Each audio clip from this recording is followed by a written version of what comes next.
This story is called Grandfather Bear is Hungry. One fine spring day, Grandfather Bear woke from his long winter's nap. He walked outside of his cave and he heard a growl. But that growl didn't come from Grandfather Bear. It came from his stomach. He was hungry and he moaned, "I'm hungry. I'm so hungry." And so he walked down to the berry patch to see if he could find any berries to eat. But there were no berries. They weren't ripe yet.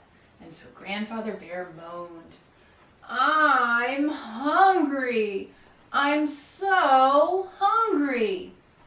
Then Grandfather Bear shook his head and thought, "I know. I'll go down to the stream and see if I can catch some salmon."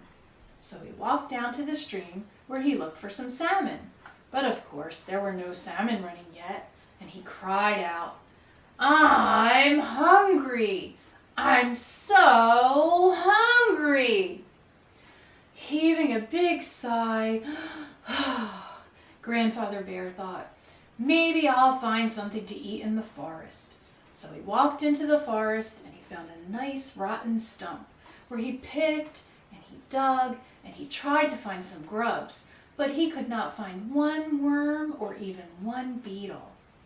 So he put his head down on that stump and he started to cry, and of course he said, "I'm hungry. I'm so hungry."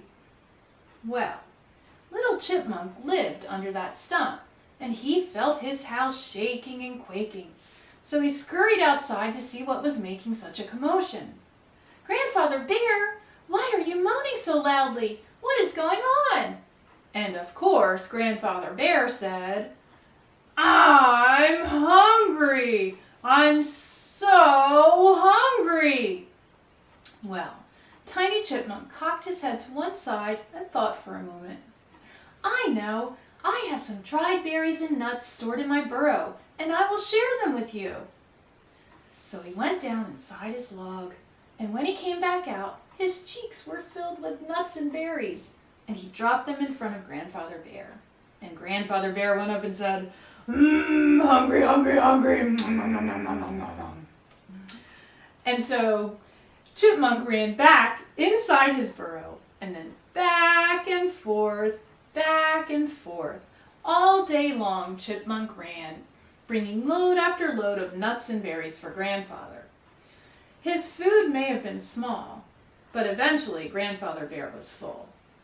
And so Grandfather Bear said to Chipmunk, "Chipmunk, you may be a very small animal, but you are very, very kind." And he took his big paw and he ran his claws all the way down Chipmunk's trembling back. And where he passed his paw, you could see 5 black lines. And Grandfather Bear said, "Chipmunk, now whenever anyone sees you, they will notice the 5 black stripes on your back, and they will remember the kindness that you have shown today." And so it is even today. When you see Tiny Chipmunk scurrying around, you will notice his 5 black stripes, and you will remember the kindness that he showed to Grandfather Bear. The